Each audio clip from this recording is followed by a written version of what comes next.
Hai, Assalamualaikum.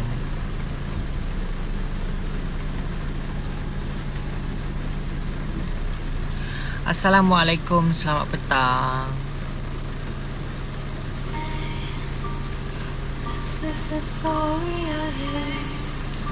Hello Nasha, hello. Di mana tu? I pergi beli barang kejap kat farmasi. Selamat petang, Assalamualaikum. Waalaikumsalam. Cik Fina, hai Nasha. Hai juga. Nak flying kiss boleh? Kenapa flying kiss? Assalamualaikum Nasha, you sihat tak? Nak ke mana? Sihat Alhamdulillah. I nak pergi farmasi. Nasha cium sikit. Cantik Nasha, thank you. Thank you Nazri. Sihat, sihat Alhamdulillah. Tak lari dari muka Wani. Ya kak? Each night I cry, somebody saw you with her last love. You gave me your word,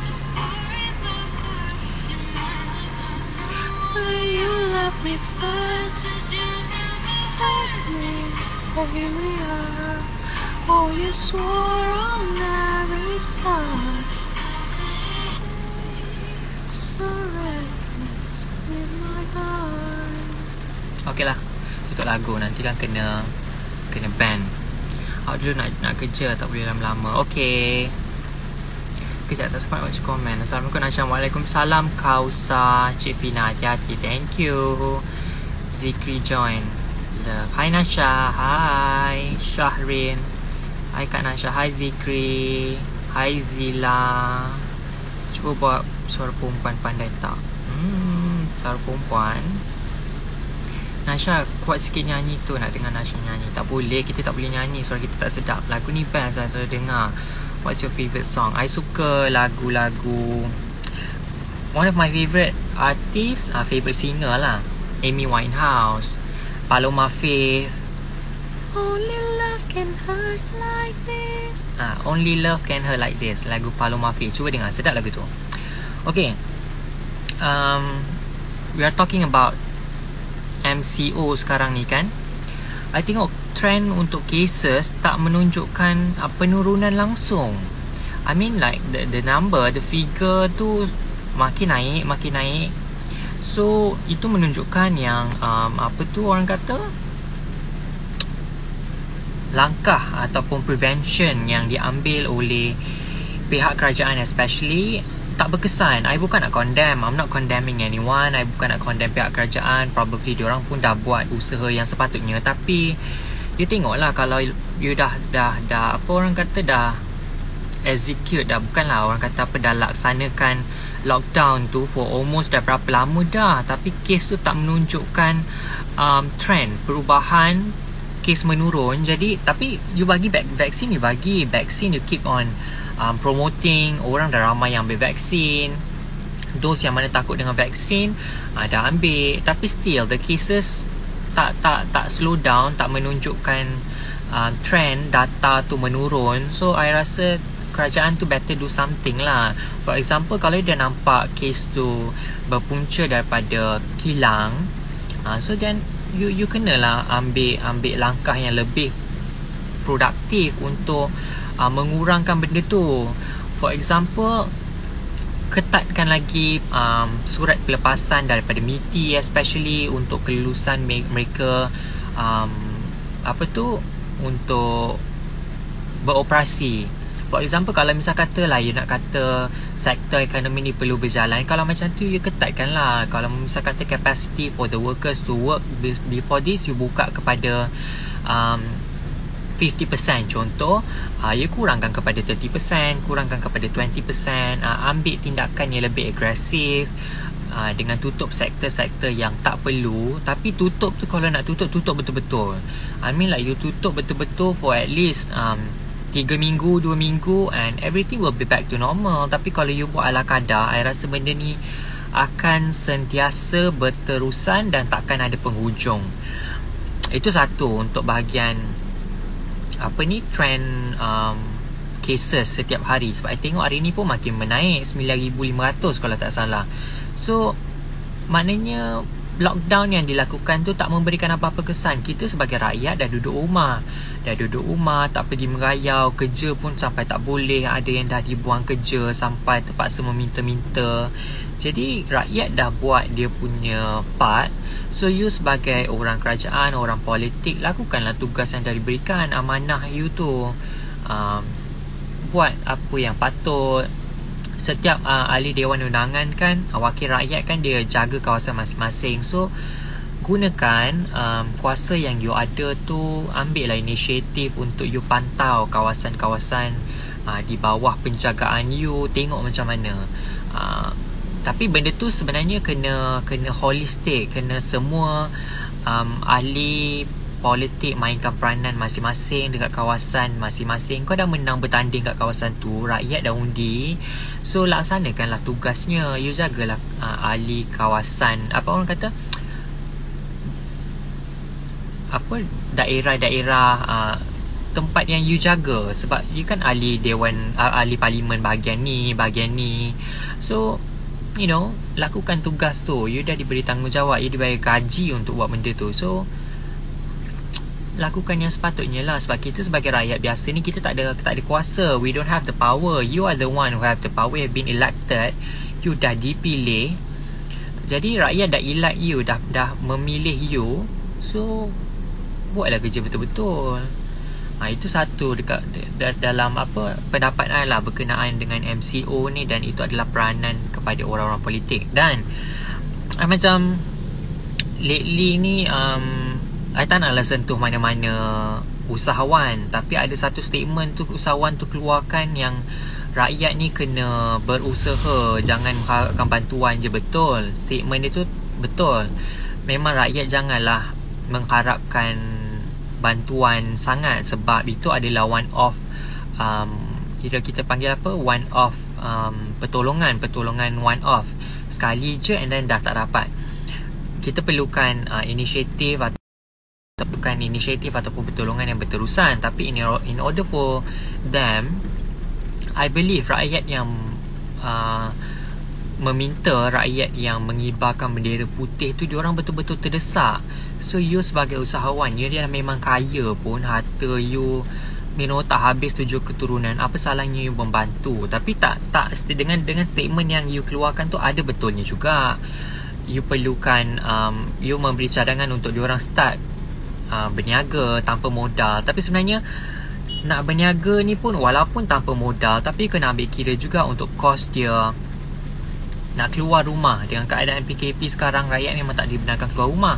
Kalau misal katalah nak berniaga pun, duit minyak, nak angkat barang apa semua, internet, itu semua adalah duit.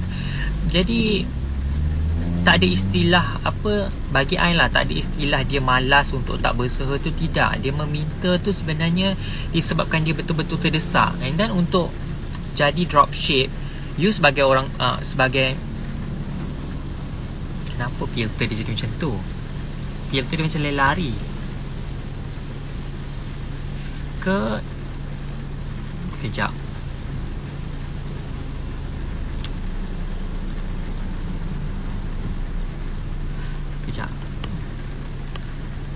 Apa tadi saya cakap? Bukan orang tak nak berusaha, tapi you kena faham, you kena try letakkan diri you dekat tempat diorang. Anggaplah bukan diorang tak nak berusaha, tapi diorang dah terlampau buntu.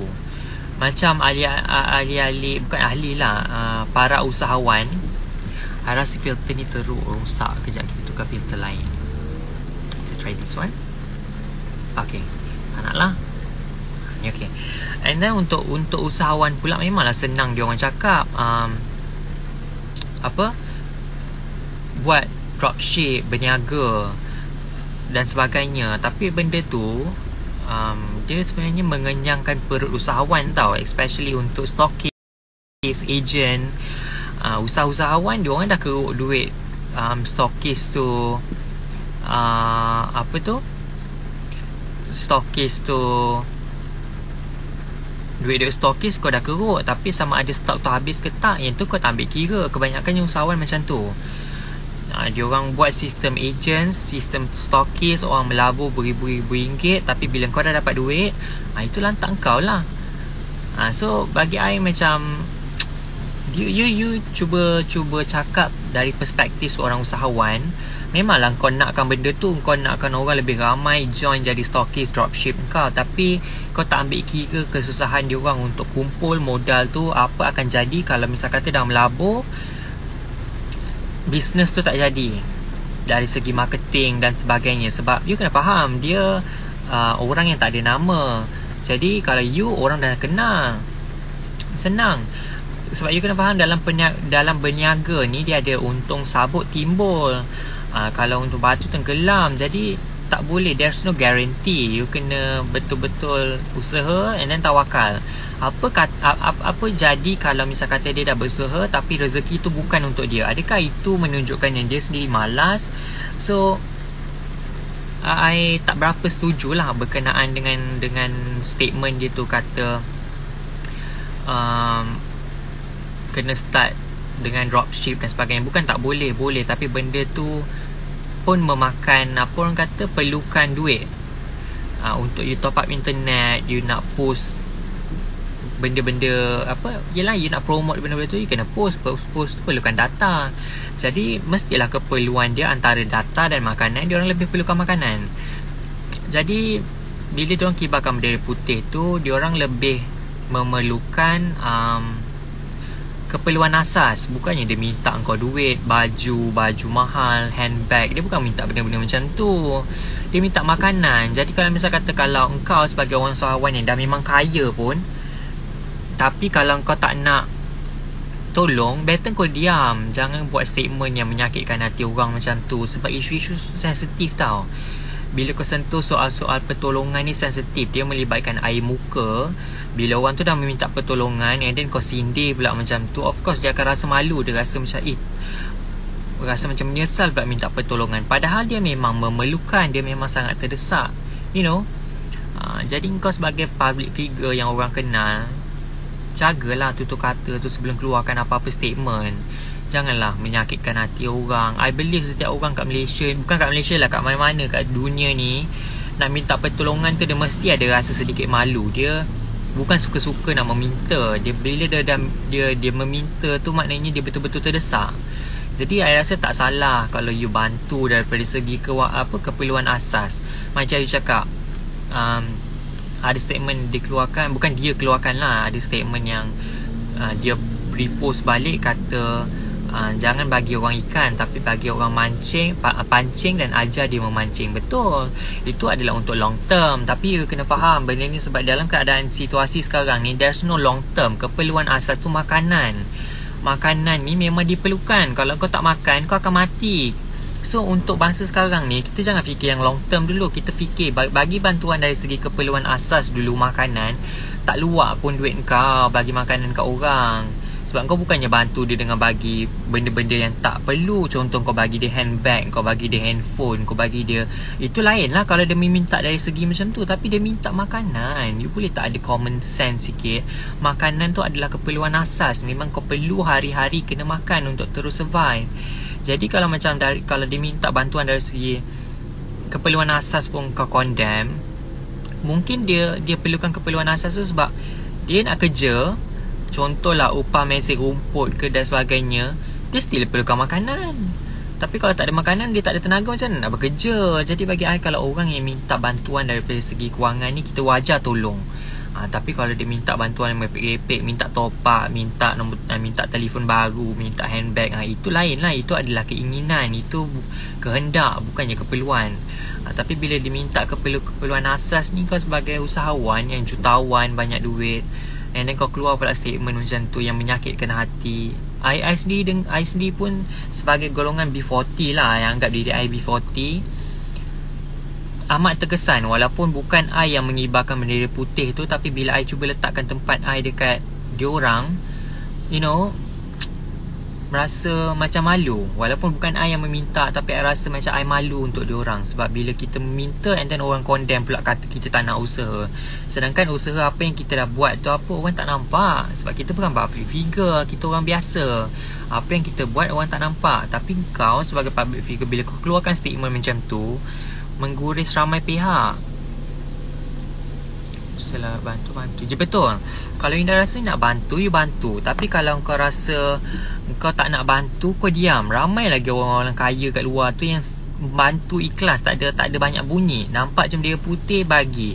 Engkau, bila engkau kaya, engkau diuji dengan cara macam tu, sama ada kau nak menolong ke tak.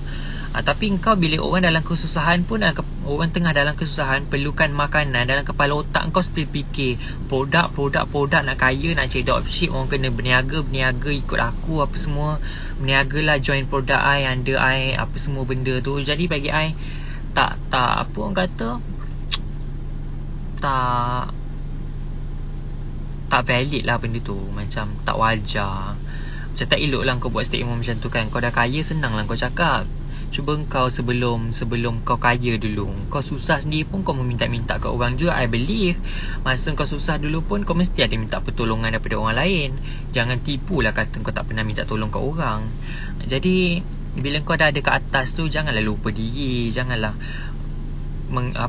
keluarkan statement yang boleh merendahkan orang lain. Orang lain tu minta bantuan makanan je pun, takkanlah itu tak boleh nak bagi. Bukan dia minta bag LV kau pun. Statement dia buat, orang yang tengah susah akan depress. Betul. Sebab nak kibah benda putih, pasal kena kutuk pula. Betul. Nanti bila kita, orang yang betul-betul tengah susah, dia kibarkan benda putih, lepas tu bila terfikir balik, dia ni cakap macam ni, usaha. Sedangkan dia dah usaha, and then boleh buatkan orang tu rasa lagi lebih tertekan, and then silap-silap dia bunuh diri. Bunuh diri sebab apa? Sebab statement kau lah. Bila statement kau kata usaha, sedangkan dia dah usaha bagi nak mampus, tapi dah Allah tu tetapkan yang rezeki dia bukan dekat situ apa semua. Jadi banyak sisi kita kena tengok. Sebab I believe setiap orang bukan dia tak berusaha, dia orang berusaha, tapi cuma rezeki dia tu belum sampai, ataupun rezeki dia bukan dekat situ. So kena ambil kira lah keadaan orang. Ramai membantu dalam konten rakam. Betul. Kalau you nak bantu, I rasa lebih baik tak payahlah nak rakam ke apa. You nak bantu, tolong je. Satu, you kena jaga air muka orang yang menerima tu. Of course lah, bila dia terima bantuan, kadang-kadang contoh lah, I letakkan diri I dekat tempat tu, I betul-betul perlukan bantuan, and then orang rakam-rakam, I of course malu. Bila malu, nanti bila yang kebanyakannya yang rakam ni mostly public figure.